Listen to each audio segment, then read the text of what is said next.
सोचा क्यों ना ईवीएस का टेस्ट लेकर देखो कि इसमें आपको कितना आता है। उसी तरीके से मैथ्स का भी टेस्ट लेकर दे दूंगा, ठीक है। चलिए मैं ठीक हूँ, आई होप आप लोग सब ठीक होंगे। चलिए अब कर लेते हैं टेस्ट की स्टार्टिंग। तो टेस्ट नंबर 1 आपके सामने है जी। सभी को गुड इवनिंग। अब देखते हैं आपके सामने जो स्क्रीन पर आपका पहला क्वेश्चन आ गया। तो पहला क्वेश्चन आपको दिया हुआ है कि यदि कोई व्यक्ति मुंबई यानी जो महाराष्ट्र है उससे चंडीगढ़ का जो केंद्र शासित प्रदेश है तक सबसे छोटे रेल मार्ग से होकर रेलगाड़ी द्वारा यात्रा करता है, तो कौन से राज्य से उसे गुजरना नहीं होगा। देखिए मेरी बात ध्यान से सुनिए, खासकर जो सीटेट वाले स्टूडेंट है या चाहे जो भी और कॉम्पिटिटिव एग्जाम की तैयारी कर रहा है, अगर आपको अपने एग्जाम में एक नंबर अपना पक्का करना है तो आपको इंडिया का जो मैप है, इंडिया का मैप है, आज से ही अपना जो आपको मोबाइल फोन होता है या तो मोबाइल फोन की स्क्रीन पर लगा लो या इसके अंदर सेव कर लो, गैलरी के अंदर या अपनी दीवार पर लगा लो, कहीं पर भी। क्योंकि सीटेट हो चाहे कोई भी कॉम्पिटिटिव एग्जाम हो, मैप से संबंधित कुछ ना कुछ एग्जामिनर आपके एग्जाम में पूछ लेता है। तो ये मेरी आप लोगों से रिक्वेस्ट है, इस काम को जरूर करना क्योंकि एक एक नंबर बड़ा कीमती होता है, ठीक है। अब जैसे इन्होंने ये वाला क्वेश्चन पूछ लिया, अगर आपको इंडिया के जितने भी स्टेट है उनकी पृष्ठभूमि के बारे में पता है, कौन कहां पर है, किस दिशा में स्थित है आपको, तो आप लोग बिना मतलब इसको मैप के भी इजिली सोल्व कर जाओगे। जैसे इसने पूछा है क्वेश्चन के अंदर कि कोई व्यक्ति अगर मुंबई से चंडीगढ़ पूछा है तो किन राज्यों से उसे नहीं गुजरना होगा, ये देखना पड़ेगा। तो देखिए मैं आपके सामने एक मैप लेकर आया हूं, इससे आपको कितनी आसानी हो जाएगी। इसने मुंबई से चंडीगढ़ पूछा है तो ये रही भाई आपकी मुंबई। आपको व्यक्ति मुंबई से चंडीगढ़ जाएगा, ये रहा आपका चंडीगढ़। तो कौन कौन से राज्यों से गुजरेगा, मुंबई से जाएगा वो गुजरात, गुजरात से जाएगा राजस्थान, राजस्थान से जाएगा हरियाणा और हरियाणा से जाएगा फिर वो चंडीगढ़। यानी कि गुजरात, राजस्थान और हरियाणा 3 स्टेट से होकर उससे गुजरना पड़ेगा, ठीक। अब क्वेश्चन में आपको क्या क्या दिया हुआ है, देखिए उसने क्वेश्चन पूछा है कौन से स्टेट से उसे गुजरना नहीं होगा, यही तो क्वेश्चन पूछा है। तो गुजरात से भी गुजरेगा, राजस्थान से भी गुजरेगा, हरियाणा से भी गुजरेगा, पंजाब से नहीं गुजरेगा क्योंकि चंडीगढ़ खुद आपका कहां पर है, पंजाब के अंदर है। तो आंसर इसमें आपका सेकंड आंसर सही हो जाएगा। इस काम को जरूर करना, इंडिया के मैप को आज ही अपने मोबाइल के अंदर रख लो या अपने घर की दीवार पर लगा लो अगर आपको अपने एग्जाम में एक नंबर पक्का करना है, क्योंकि यहां से क्वेश्चन बनता है, कोई भी एग्जाम दे लो आप, यहां से क्वेश्चन बनता है, ठीक है। तो इस काम को मेरे कहने से जरूर करना, इसलिए मैंने पहले नंबर पर ये क्वेश्चन लिया है, ठीक। चलिए बढ़ते हैं आपके नेक्स्ट क्वेश्चन की ओर। अगला क्वेश्चन सामने आपकी स्क्रीन पर आ गया और इस क्वेश्चन ने बड़ा धमाल मचाया था खासकर सीटेट के एग्जाम में, ठीक है। वरना ये क्वेश्चन ज्यादातर आपके जो रीजनिंग वाला चैप्टर होता है उसमें आपका पूछा जाता है, लेकिन सीटेट में आपका यहां पर पूछा जाता है ईवीएस वाले सेक्शन के अंदर, और लगभग हर शिफ्ट के अंदर ये वाला क्वेश्चन आया था, ठीक। क्वेश्चन आपको दिया हुआ है कि जो त्रिवेंद्रम है और जो गांधीधाम है इनके बीच की दूरी यानी डिस्टेंस दिया हुआ है 2268 किलोमीटर दिया हुआ है। यदि कोई रेलगाड़ी इस दूरी को 42 घंटे में तय कर लेती है तो इन दोनों शहरों के रेलवे स्टेशन के बीच की औसत चाल यानी कि एवरेज स्पीड पूछी है, वो मीटर प्रति सेकंड में कितनी थी वो आपको बताना है।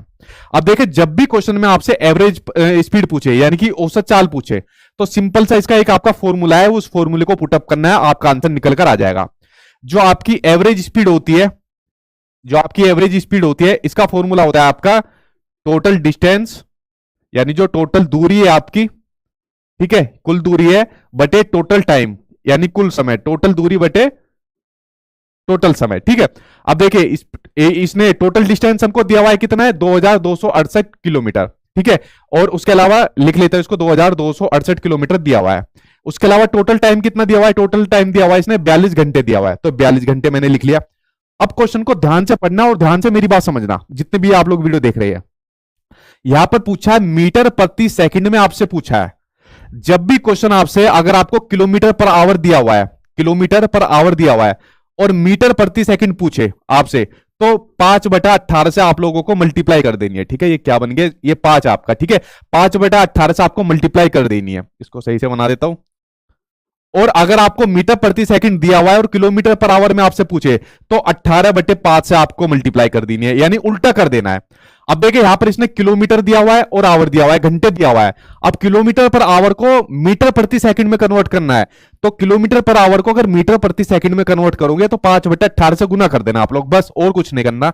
तो कितने से गुना करनी है मल्टीप्लाई, 5/18 से करनी है। अब काट कर देखो इसे, काटो को 7 छंग 42, 7 या 21, 1 16, 7 दूनी 14, 7 चौक 28, दोबारा कट जाएगा 6 पंजे 30, 6 चम 24, 18 से कट जाएगा 18 3 54। अब 3 की और 5 की मल्टीप्लाई करेंगे, आंसर आपका निकल कर आ जाएगा 15 मीटर पर सेकंड निकल कर आ जाएगा।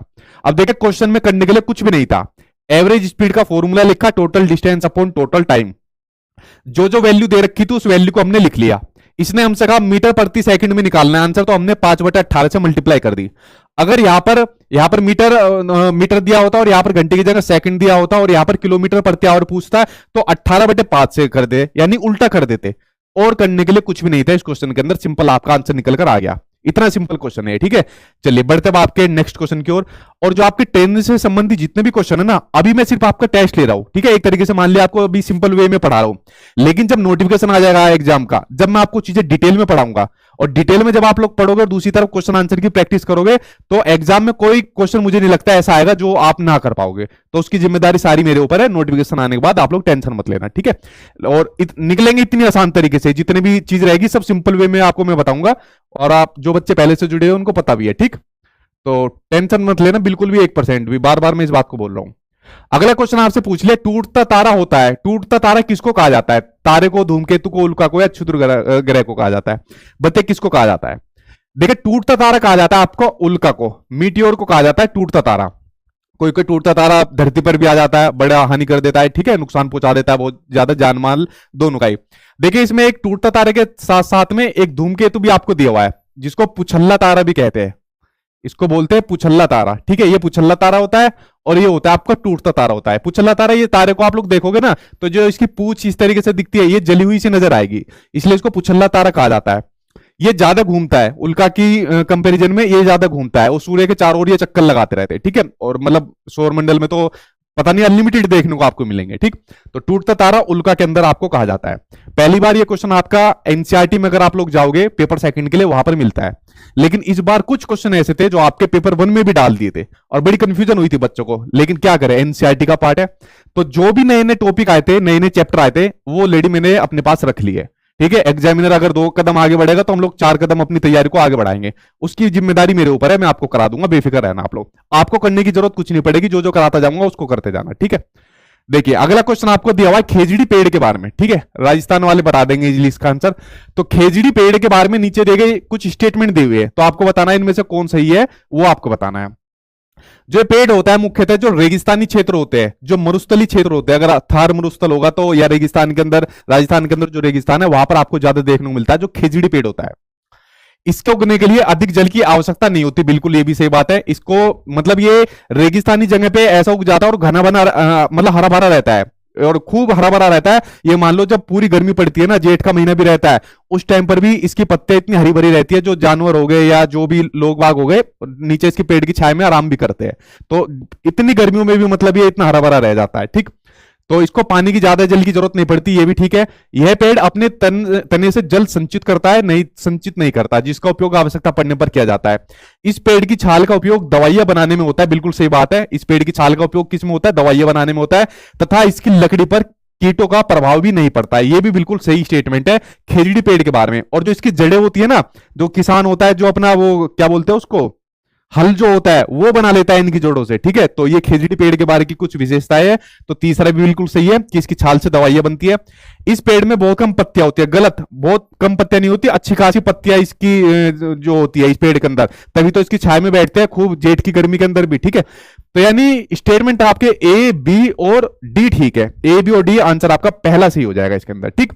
चलिए आप लोग खेजड़ी पेड़ के बारे में जान गए। बेसिकली जैसे आप लोग एनसीईआरटी पढ़ोगे तो उसमें आपके अलग अलग राज्य दिए हुए, जैसे आप राजस्थान के बारे में देखोगे तो राजस्थान के घर दिए हुए, कल्चर दिया हुआ है, उसके अलावा पेड़ दिए हुए, तो राजस्थान से जुड़ी सभी चीज दी हुई है। जब मैं ये चीज आपको डिटेल में बताऊंगा ना एनसीईआरटी का, तो तब वहां से सारे कंसेप्ट आपके क्लियर हो जाएंगे। लेकिन आज ये टेस्ट है तो आपको सिर्फ मेन मेन चीजें बता रहा हूं, ठीक है।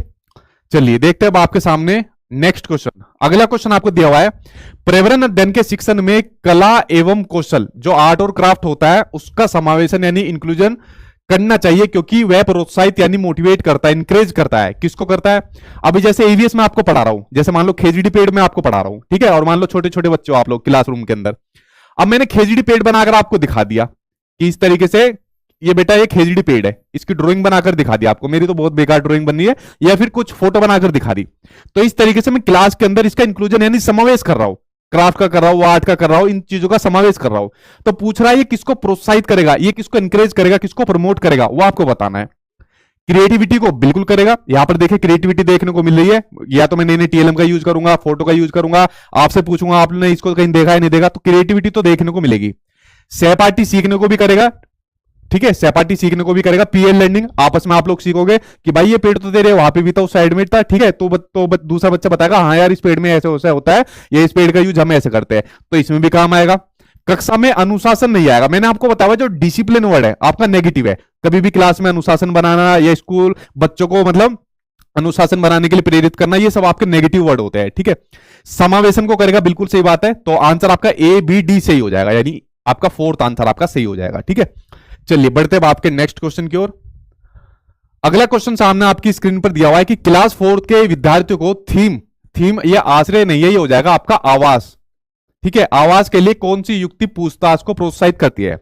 देखिए जो आपका ईवीएस सब्जेक्ट होता है, ईवीएस सब्जेक्ट के अंदर आपकी 6 थीम होती है। आज मैं आपको 6 थीम के बारे में बता रहा हूं, नेक्स्ट क्लास में इन 6 थीम की जो सब थीम है यानी उप थीम है उनके बारे में बताऊंगा। तो 6 थीम होती है। एक तो हो गई आपकी आवाज, जो यहां पर ये गलत लिखा हुआ है, आश्रय नहीं है आवाज, जिसको शेल्टर बोलते हैं, कहा गया शेल्टर बोलते हैं जिसको, ठीक है। आवाज के अलावा दूसरी हो जाएगी आपकी पानी, तीसरी हो जाएगी आपकी भोजन, चौथी हो जाएगी आपकी यात्रा यानी कि ट्रेवल, पांचवी हो जाएगी परिवार एवं मित्र, फैमिली एंड फ्रेंड्स, ठीक है, परिवार एवं मित्र, और छठी हो जाएगी चीज हम कैसे बनाते हैं या करते हैं, यानी कि things we make and do, things we make and do, ठीक है। तो ये 6 थीम आपके ईवीएस के अंदर दी हुई है और एक नंबर डेफिनेटली आपके एग्जाम में पूछा जाता है इनसे रिलेटेड। तो आपको इन 6 थीम के बारे में करना है। नेक्स्ट क्लास जो होगी उसमें सब थीम कराऊंगा, या जब चीज आपको डिटेल में कराऊंगा ना, जब आपको क्लियर हो जाएगी। अब यहां पर पूछा है जो आवाज पूछा है, जो आवाज है, ठीक है। अब इसके संबंध में पूछा है कि आवाज के लिए कौन सी युक्ति पूछताछ को प्रोत्साहित करेगी, एनकरेज करेगी। देखते हैं घरों के बारे में कौन सा करेगी। विद्यार्थियों को विभिन्न प्रकार के घरों के चित्र कलेक्ट करने के लिए कहना कि भाई अलग अलग घरों के चित्र कलेक्ट करके लाए, तो इससे बच्चा पूछताछ करने के लिए प्रोत्साहित होगा? बिल्कुल नहीं होगा, चित्र ला कर दे देगा। यहां पर बच्चा क्वेश्चन पुट अप कहां कर पा रहा है, नहीं कर पा रहा है, ठीक है। तो ये तो आपकी होने से रही। विभिन्न प्रकार के ये जो आवास है, आवासों के चित्र साझा करना, इससे भी नहीं होगी साझा करने से। विभिन्न मकान निर्माण स्थलों पर जाने के उपरांत विद्यार्थियों को अपने अनुभवों को सुनाने के लिए कहना, बिल्कुल सही बात है। बच्चों से कहोगे बेटा अलग अलग जगहों पर जाओ, कभी बेटा वो जो बच्चा होगा कभी मंदिर जाएगा, कभी पुलिस स्टेशन जाएगा, रेलगाड़ी जाएगा, ठीक है, या किसी दूसरे के घर जाएगा, फिर वो आकर अपने एक्सपीरियंस टीचर को बताएगा कि उस घर के अंदर ये होता है, पुलिस की दीवारों पर ऐसा होता है, ठीक है, पोस्ट ऑफिस की दीवार ऐसे बनी होती है, ऐसी खिड़कियां होती है। तो अलग अलग ये जो आवास बने होते हैं उनकी विशेषताओं के बारे में बताएगा, उनके बारे में सब चीज बताएगा और अपने अनुभव को शेयर करेगा, अपने अनुभव को सुनाएगा कि सर ऐसी ही बात है, ठीक है। तो आंसर सबसे एप्रोप्रिएट आंसर आपका थर्ड आंसर आपका सही हो जाएगा। देखिए क्वेश्चन में करने के लिए कुछ भी नहीं था, सिर्फ आपको थीम के बारे में पता होनी चाहिए, इजीली आंसर आपका निकल कर आ रहा है, ठीक। चलिए बढ़ते हैं आपके नेक्स्ट क्वेश्चन की ओर। अगला क्वेश्चन सामने आपकी स्क्रीन पर ये रहा। क्वेश्चन आपको दिया है कि प्राथमिक कक्षाओं का पर्यावरण अध्ययन वह विषय क्षेत्र है जिसमें एकीकरण।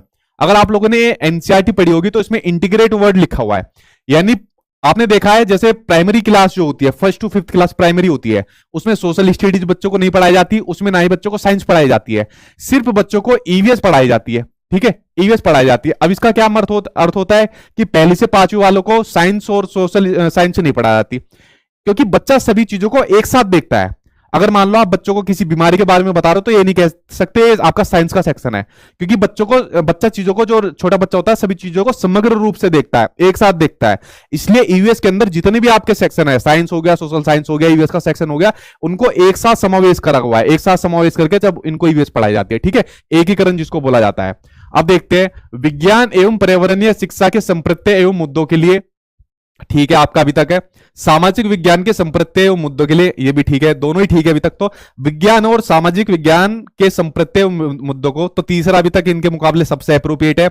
विज्ञान, सामाजिक विज्ञान और पर्यावरण शिक्षा के संप्रत्य और मुद्दों को, ये इससे भी ज्यादा अप्रोप्रिएट है। देखिए इसके अंदर फोर्थ ऑप्शन के अंदर सारी चीज आ रही है, साइंस भी आ रहा है, सोशल साइंस आ रहा है, आपकी जो एनवायरमेंट स्टडीज आ रही है वो भी इसके अंदर इसका जिक्र दिया हुआ है। तो सबसे अप्रोप्रिएट आंसर ही हो जाएगा। इसलिए ईवीएस को जो है ना 1st से 5th क्लास तक पढ़ाते हैं बस, उसके बाद आपकी सोशल साइंस वगैरह शुरू हो जाती है, ठीक है। चलिए बढ़ते हैं आपके नेक्स्ट क्वेश्चन की ओर। तो अगला क्वेश्चन सामने आपकी स्क्रीन पर आ गया, एनईपी से जुड़ा हुआ, नेशनल एजुकेशन पॉलिसी से, कि नई शिक्षा नीति 2020 के अनुसार जो प्राइमरी क्लास होती है, प्राथमिक कक्षाएं होती है, उनके लिए निम्न में से क्या स्तर होगा, कौन सा लेवल होगा, preparatory stage, middle stage, foundational stage? बताइए सही आंसर आपका क्या हो जाएगा। अगर आपने मेरी एनईपी वाली वीडियो देखी होगी जो मैंने यूट्यूब पर अपलोड की हुई है, तो अभी तक आपने इसका आंसर भी निकाल दिया होगा। देखिए सिंपल सा समझिए, अभी तक क्या प्रावधान है, 10+2 का प्रावधान है, लेकिन एनईपी के बाद ये आपका खत्म हो जाएगा। क्या हो जाएगा, 5+3+3+4, ठीक है, ये 15 साल आपका हो जाएगा इसका प्रावधान। अब जो शुरुआत के जो 5 साल है ये होंगे आपके, यहां लिख देता हूं मैं आपको, जगह भी नहीं बची, 5+3+3+4, ठीक है।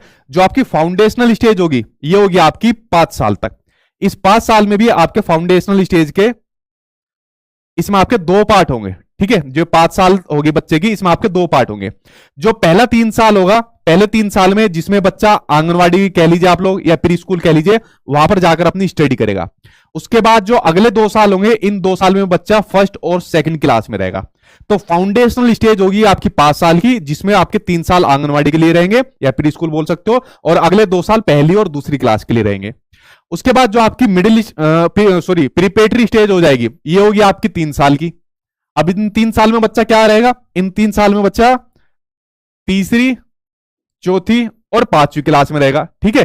5 और 3 का हो गया। उसके अलावा अगला फिर बचा आपका मिडिल स्टेज। मिडिल स्टेज भी आपकी 3 साल तक रहेगी।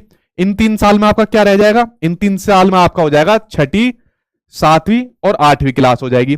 उसके अलावा चौथे नंबर पर और लास्ट बची सेकेंडरी स्टेज, जो कि यहां पर लिखी नहीं है, मैं लिख देता हूं। चौथे नंबर पर बची आपकी सेकेंडरी स्टेज, ये होती है आपकी 4th स्टेज यानी सेकेंडरी स्टेज। ये कितने साल की होगी आपकी, ये होगी आपकी 4 साल की, ठीक है। ये होगी आपकी 4 साल की हो जाएगी, जिसमें कौन सी क्लास रहेगी, इसमें हो जाएगी आपकी 9वीं, 10वीं, 11वीं और 12वीं, ठीक है। तो ये 5+3+2+4 का कंसेप्ट इस तरह होगा, 5, 3, 3 और 4 का कंसेप्ट इस तरीके से होगा, ठीक है। लेकिन क्वेश्चन को ध्यान से पढ़िए, क्वेश्चन में पूछा हुआ है प्राइमरी कक्षाओं के लिए, प्राइमरी कक्षाओं के लिए पूछा है कौन सा लेवल होगा। अब primary class 1st to 5th class तक होती है। तो फाउंडेशनल स्टेज में क्या हो रहा है, यहां पर बच्चा 3 साल आंगनवाड़ी में रहेगा और फिर 2 साल पहली और दूसरी में रहेगा, तो फाउंडेशनल स्टेज हो जाएगी प्राइमरी के लिए। प्रीपेटरी स्टेज में बच्चा तीसरी, चौथी और 5वीं तक रहेगा, तो प्रीपेटरी स्टेज हो जाएगी। तो 5वीं क्लास तक हो गया, तो यही आपके दोनों ऑप्शन सही हो जाएंगे, फाउंडेशनल स्टेज और आपकी प्रीपेटरी स्टेज। तो आंसर ए और सी आंसर आपका बिल्कुल सही हो जाएगा। देखिए क्वेश्चन में करने के लिए कुछ भी नहीं था। अगर आपने एनईपी 2020 पढ़ा है तो इसमें जो आपका 5+3+3+4 का कंसेप्ट है सिर्फ वही पूछा हुआ है। अगर आपसे आगे की स्टेज पूछ लेता तो आप लोग तब भी उसका इजीली आंसर दे देते। इसलिए मैंने कहा एनईपी 2020 की वीडियो यूट्यूब पर मैंने डाली हुई है, एनईपी 2020 बाई सचिन चौधरी करके आप लोग डाल लेना या सचिन एकेडमी करके डाल लेना, मेरी वीडियो आ जाएगी, उससे सारे डाउट आपके क्लियर हो जाएंगे, ठीक है। अब इस तरीके से एजुकेशन का फॉर्मेट रहेगा, ना कि 10+2 का रहेगा, ठीक। और यहां से आपके एग्जाम में क्वेश्चन आना ही आना है पक्का। अगला क्वेश्चन आपको दे दिया झूम फार्मिंग। झूम खेती क्या होती है, झूम खेती को शिफ्टिंग कल्टीवेशन के नाम से भी जाना जाता है, और यह खेती खासकर होती है जो पूर्वोत्तर के राज्य है, जो नॉर्थ ईस्ट के जो स्टेट है, जो नॉर्थ ईस्ट के जो आपके स्टेट है, असम हो गया, मेघालय होगा, त्रिपुरा, नागालैंड, ठीक है। तो इस तरह के जो स्टेट है वहां पर ज्यादातर झूम खेती देखने को मिलती है। तो झूम खेती क्या है, जैव खेती है, नहीं, काट और दग्ध खेती स्लैश एंड बर्न फार्मिंग है। आंसर आपका सेकंड सही हो जाएगा। देखिए होता क्या है, ध्यान से समझिए। जैसे मान लो ये कोई खेत है, अब देखिए झूम खेती होती कैसी, जैसे मान लो ये कोई खेत है और खेत के अंदर ये कोई फसल उग गई, ठीक है। ये कोई भी खेत के अंदर ये फसल उगा दी इस तरीके से। अब जब फसल उगा दी तो किसान इस फसल को काट लेता है। अब मान लीजिए फसल काट ली और काटने के बाद ये थोड़ी बहुत नीचे रह गई, या उसके बाद इसमें कुछ झाड़ियां उगाई या कुछ वैसी पेड़ पौधे उगाए, तो किसान क्या काम करेंगे, इस फसल को खेत के अंदर यहां पर जला देंगे, और जलाने के दौरान ध्यान रखेंगे बाकी जगह मतलब ये आग ना फैले। तो जो ये पेड़ पौधे घास फूस उगाई है इसको जला देंगे, और जलाने के बाद जब ये मिट्टी में मिल जाएगी, घास फूस जो मिट्टी में मिल जाएगी, जो खाद का काम करेगी, फिर इनके अंदर बीज बोना शुरू कर देते हैं, इसी के अंदर बीज बोना शुरू कर देते हैं। तो यही होती है आपकी झूम खेती होती है आपकी, ठीक है। नॉर्थ ईस्ट की साइड ज्यादातर होती है, शिफ्टिंग कल्टीवेशन के नाम से भी इसको जाना जाता है। तो आंसर इसमें आपका सही हो जाएगा स्लैश एंड बर्न फार्मिंग, जलाकर, ठीक है। चलिए बढ़ते हैं आपके नेक्स्ट क्वेश्चन की ओर। अगला क्वेश्चन सामने आपकी स्क्रीन पर आ गया कि रोनाल्ड रोज को 1902 में चिकित्सा के क्षेत्र में नोबेल पुरस्कार मिला था। ये वर्ड ध्यान रख लेना, कॉम्पिटिटिव एग्जाम में भी पूछा जाता है कि रोनाल्ड रोज को कब मिला था नोबेल पुरस्कार, 1902 में। किसके क्षेत्र में मिला था, चिकित्सा के क्षेत्र में मिला था, ठीक है। तो किस पर शोध करने के लिए मिला था आपको बताना है। डेंगू मच्छर से फैलता है, नहीं, मलेरिया मच्छर से फैलता है, इस पर शोध करने के लिए इनको ये नोबेल पुरस्कार मिला था। जो मादा एनाफिलीज मच्छर होती है, जो मादा एनाफिलीज मच्छर होती है, उसके काटने से क्या होता है, मलेरिया रोग होता है। और रोनाल्ड रोज के बारे में एक खासियत ये है, ये हमारे इंडिया के यानी कि उत्तराखंड के अंदर इनका जन्म हुआ था, ये उत्तराखंड के अंदर इनका जन्म हुआ था, ठीक है। तो आंसर सेकंड इसके अंदर आपका सही हो जाएगा। बढ़ते अगले क्वेश्चन की ओर। यार कितना सिंपल क्वेश्चन आ गया, इसका आंसर गलत मत दे देना, कमेंट बॉक्स के अंदर चेक करूंगा इसका आंसर, ठीक है। इसका सही देना। क्वेश्चन आपसे पूछा है कि जो सिकोना पेड़ है, कहीं कहीं इन पर सिंकोना पेड़ भी दे देते हैं, कहीं सिकोना पेड़ दे देते हैं, ठीक है, वो एक नाम है सबके। सिकोना पेड़ के किस भाग का उपयोग मलेरिया के उपचार के लिए किया जाता है, वो आपको बताना है। जड़ का, छाल का, पत्ते का और बीज का। देखिए ये क्वेश्चन कॉम्पिटिटिव एग्जाम में भी बहुत पूछा गया है। बताइए इसका सही आंसर क्या होगा? इसका तो मैं आपका कमेंट के अंदर देखूंगा आंसर क्या रहेगा। क्लास 8 बजे से स्टार्ट होती है, ठीक है। अभी तो सिर्फ मैं टेस्ट करा रहा हूं, जब डिटेल में क्लास चलेगी, डिटेल में क्वेश्चन आंसर प्रैक्टिस कराऊंगा, वो नोटिफिकेशन आने के बाद करा दूंगा, ठीक है। चलिए, आप उत्तराखंड से हो, बिल्कुल सही। इसका आंसर हो जाएगा पेड़ की छाल से, जो सिंकोना पेड़ की छाल है उससे मलेरिया की दवाई बनाई जाती है, यानी उसका उपचार किया जाता है। बिल्कुल सही आपने आंसर बताया, ठीक है। सिंपल क्वेश्चन था, इसमें वाहवाही मत लूटिए। इसका बताओ सही आंसर। इसका देखो आंसर कैसे बताओगे कि सांप के जहरीले दांत को क्या कहा जाता है जिनसे वो अपना विष निकालता है? कसक, विषदंत, छेदक या फिर शलक? बताइए इससे आंसर क्या होगा? देखिए अगर आपने एनसीईआरटी पढ़ी होगी तो वहां पर सांपों का उल्लेख दिया हुआ है। बेसिकली 4 तरीके के जहरीले सांप होते हैं। कितने तरीके के जहरीले सांप होते हैं? 4 तरीके के। नाग, करेत, दुबैया और अफाई, ठीक है। दुबैया और अफाई, हमारे देश के अंदर ये 4 तरीके के जहरीले सांप पाए जाते हैं। इनके जहरीले सांप के 2 दांत होते हैं। अब देखिए एक बात को मेरी ध्यान से सुनना आप लोग, आपसे एक चीज शेयर करनी है। देखिए मैं आपको कभी भी पब्लिकेशन के बारे में सजेस्ट नहीं करता। जैसे आप लोग किसी भी पब्लिकेशन को उठाकर पढ़ते हो, इतनी गलतियां उनके अंदर दी हुई होती है, बहुत ज्यादा है।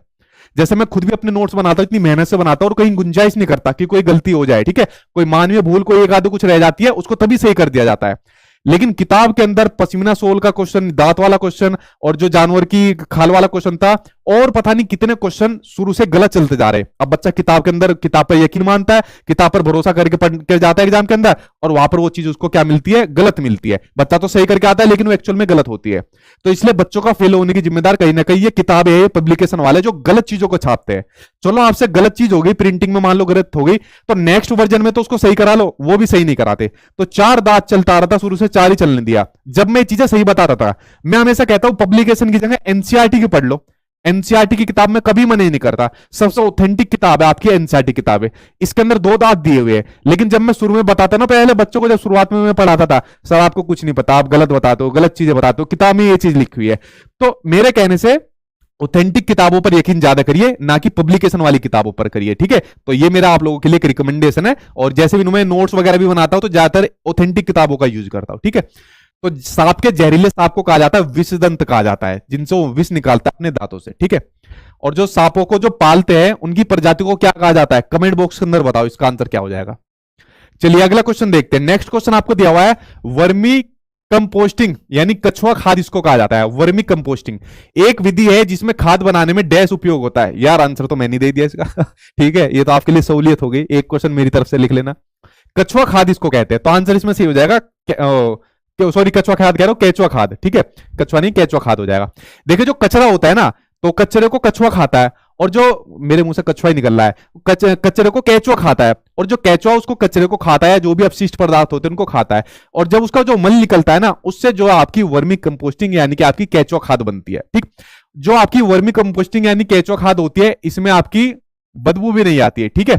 और दूसरी बात, एनवायरमेंट यानी वातावरण के लिए भी ये वाली खाद बढ़िया होती है। इसी वजह से केचुए को किसानों का मित्र कहा गया है, ठीक। केचुए को किसानों का मित्र कहा गया है, ये बात आपको ध्यान रखनी है। ये आपका एनसीईआरटी में दिया हुआ है कि केचुए को किसानों का मित्र कहा गया है। इसलिए कहा हुआ है कि एक कचरे को खाकर, अपशिष्ट पदार्थों को खाकर उसको खाद के अंदर कन्वर्ट करता चला जाता है केचुआ, ठीक। तो आंसर आपका केचुआ सही हो जाएगा। चलिए बढ़ते हैं आपके नेक्स्ट क्वेश्चन की ओर। अगला क्वेश्चन आपको दे दिया पश्मीना ऊन। देखिए मैंने पश्मीना का जिक्र करा और वही चीज आ गई कि पश्मीना ऊन किस जानवर से मिलती है? भेड़ से, ऊंट से, बकरी से या फिर एल्पेका से? बताइए सही आंसर आपका क्या हो जाएगा। देखिए जो पश्मीना ऊन है एक चांगपा जनजाति है, एक है आपकी चांगपा जनजाति, बहुत बार एग्जाम में आया आपका। ये बेसिकली आपके लद्दाख साइड में पड़ती है चांगपा जनजाति। तो चांगपा जनजाति के लोग बकरी पालते हैं और इस बकरी के ऊपर बहुत बाल आते हैं। और ये बाल मतलब इनका बाल इतना पतला होता है जैसे हमारा जो एक बाल होता है ना, हमारा एक बाल और इस बकरी के 6 बाल, इस बकरी के 6 बाल बराबर है। अब सोचिए कितना पतला बाल होता है। तो इस बकरी के ऊपर जो बाल आते हैं, तो यहाँ के चांगपा जनजाति के लोग इन बालों को काटकर इनसे पश्मीना सोल बनाते हैं आपके, या पश्मीना ऊन जिससे बनाते हैं, जिसको बनने में टाइम लगता है 250 घंटे टाइम लगता है। ये 250 घंटे मैं अपनी तरफ से नहीं कह रहा, एनसीईआरटी के अंदर दिया हुआ है और एग्जाम के अंदर सेम एज इट इज कई बार 250 घंटे आए हैं।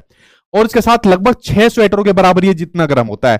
इतना गर्म होता है, लगभग 6 स्वेटरों के बराबर गर्म होता है, जो आपकी पश्मीना सोल बनाई जाती है, जो पश्मीना उनसे आपकी चीजें बनाई जाती है। ठीक है, तो आपकी चांगपा जनजाति के लोग ये बनाते हैं, बकरी से बनाते हैं। आंसर आपका थर्ड सही हो जाएगा। ठीक, चलिए बढ़ते हैं आपके नेक्स्ट क्वेश्चन की ओर। अगला क्वेश्चन सामने आपकी स्क्रीन पर आ गया कि निम्न पौधे में से कौन सा पौधा कीड़ों को जाल में फंसाता है और खा जाता है, वो आपको बताना है। अमरबेल पौधा है, सूरजमुखी का पौधा है, कैक्टस है, या फिर घटपन्नी का पौधा है। बताइए सही आंसर क्या हो जाएगा। बड़ा सिंपल सा क्वेश्चन है।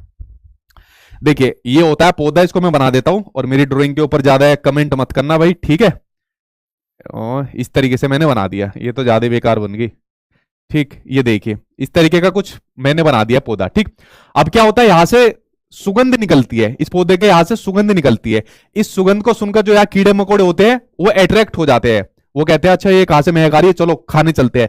तो जब ये खाने जाते हैं सुगंध को सुनकर, तो ऊपर से जो इसका ढक्कन होता है ये मटके जैसा रहता है, ये घटपन्नी का पौधा जिसको पिचर प्लांट कहते हैं, और ये इसको ढक देता है और कीड़े मकोड़े को खा जाता है, यानी उनको अट्रैक्ट करता है और फिर उनको खा जाता है। ठीक है, तो ये होता है घटपन्नी का पौधा, पिचर प्लांट जिसको कहा जाता है। आंसर आपका फोर्थ आंसर सही हो जाएगा। कहां पाया जाता है, बड़ा महत्वपूर्ण क्वेश्चन। अगर मैं बात करूं इंडिया की, तो इंडिया में पाया जाता है आपका मेघालय में, बहुत बार क्वेश्चन आपका पूछा गया है।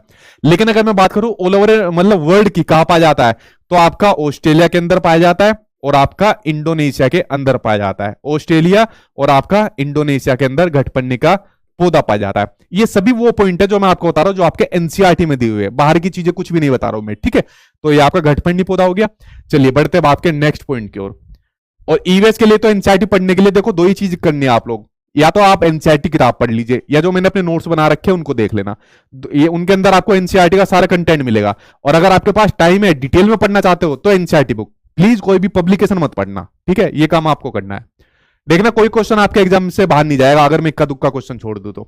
अगला क्वेश्चन आपको दिया हुआ है, ईवीएस के शिक्षण में क्षेत्रीय वर्मन, यहां पर बात हो रही है क्षेत्रीय वर्मन की। ठीक है, वो बड़ा महत्वपूर्ण है, इसके आगे लगाइए, वेरी वेरी इंपोर्टेंट। एक क्वेश्चन तो यही से देखने को मिल गया। अब देखिए ईवीएस के लिए सबसे महत्वपूर्ण माना गया क्षेत्रीय भ्रमण को, मतलब जब हम बाहर जाकर चीजें भ्रमण करते हैं। अगर आप लोगों को याद होगा तो जब आप स्कूल के अंदर होंगे तो स्कूल वाले क्या होते हैं, घुमाने ले जाते थे। और खासकर जैसे प्राइवेट स्कूल के, जैसे मैं प्राइवेट से पढ़ा हूं, तो हमसे तो पैसे भी ले लेते थे कि मतलब इतने पैसे लगेंगे, घूमने जा रहे हैं। ठीक है, लेकिन सरकारी स्कूल के अंदर शायद पैसे नहीं लगते। तो क्षेत्रीय भ्रमण पर ले जाने का बेसिकली मकसद ये होता है, जो वाकई में मकसद होता है, कि बच्चा बाहर की चीजों के बारे में ज्यादा कनेक्ट कर पाए, उनसे जुड़ पाए, बाहर की चीजों के बारे में बच्चा जान पाए, क्या क्या चीज होती है क्या नहीं होती है। तो बच्चों को आप क्षेत्रीय भ्रमण, जरूरी नहीं है कि उसको पिकनिक पर ही ले जाए या उसको दूर दूर ले जाए। क्षेत्रीय भ्रमण में आप पास के पार्क में लेके जा सकते हो, जहां पर कोई पेड़ पौधे जीव या फिर मतलब पौधे पक्षी मिल जाएंगे आपको, वहां पर ले जा सकते हो। अपने स्कूल के अंदर भी अगर कोई पार्क होगा वहां भी ले जा सकते हो। तो वेरी वेरी इंपॉर्टेंट है कि क्षेत्र भ्रमण कराना बच्चों को बड़ा महत्वपूर्ण होता है आपके ईवीएस के अंदर। अब इसने क्वेश्चन पूछा, इनमें से कौन सा विकल्प इस प्रकार के भ्रमण के लिए सही होगा, वो आपको बताना है। पूर्व योजना तथा प्रतिपुष्टि क्रियाकलाप के साथ स्कूल के नजदीक किसी भी स्थान पर जाना, पहले ही आंसर से हो जाएगा। पहले आपको पूर्व योजना बनानी पड़ेगी, प्री प्लान बनाना पड़ेगा कि क्षेत्र भ्रमण पर हम बच्चों को बराबर के पार्क में ले जा रहे हैं, वहां पर उनको ये पौधे दिखाएंगे, ये पेड़ दिखाएंगे, ये पक्षी दिखाएंगे और उनकी जानकारी उनको देंगे। तो एक प्री प्लानिंग होना बहुत जरूरी है। ठीक है, और जरूरी नहीं है स्कूल के बाहर जाए, स्कूल के नजदीक में भी आप किसी स्थान पर लेकर जा सकते हो। तो आंसर आपका पहला सही हो जाएगा। बड़ा महत्वपूर्ण क्वेश्चन था। ठीक, चलिए बढ़ते हैं आपके नेक्स्ट क्वेश्चन की ओर। अगला क्वेश्चन आ गया सामने आपकी स्क्रीन पर, ये रहा। क्वेश्चन आपको दिया हुआ है कि एक ईवीएस की कक्षा को खुशगवार कक्षा होना चाहिए, वो तो सभी कक्षा को होना चाहिए ईवीएस की, क्या? ठीक है, तो इस संदर्भ में कौन सा स्टेटमेंट सही होगा? चलिए बढ़ते हैं ऑप्शन की ओर। शिक्षक कक्षा में खुश रहते हैं और विद्यार्थी उनके निर्देशों का खुशी खुशी पालन करते हैं। ऐसा तो हमारे और आप लोगों के साथ होता था कि टीचर खुश है तो इसका मतलब चुपचाप उसका काम करते रहो, अगर उसका काम नहीं करा तो पेलना शुरू कर देगा। ठीक है, पेलना मतलब लड़ाई करना, हमारी तरफ पेलना बोल देते थे। दूसरा, सख्त अनुशासन। आगे मुझे पढ़ने की भी जरूरत नहीं है, देखिए जहां पर बोल दिया वर्ड आ जाए सख्त और डिसिप्लिन की बात आ जाए, नेगेटिव होते हैं। बच्चे के परिप्रेक्ष्य में पहले होता था कि आपको क्लासरूम में एक सख्त डिसिप्लिन रखना है, बच्चों को मतलब डिसिप्लिन के दायरे में रखना है। अब आप बच्चों को ऐसे सख्त या डिसिप्लिन के दायरे में नहीं रह सकते। अब बच्चा फ्रीडम है, बच्चों को आजादी है, लोकतांत्रिक रूप से बच्चा कुछ भी क्लासरूम के अंदर कर सकता है। ठीक है, अब जो भी कुछ है उसका हाथ जोड़ लो बच्चों को, वही है। ठीक है, तो ये तो आपका ऑप्शन, मुझे आगे पढ़ने की जरूरत नहीं है।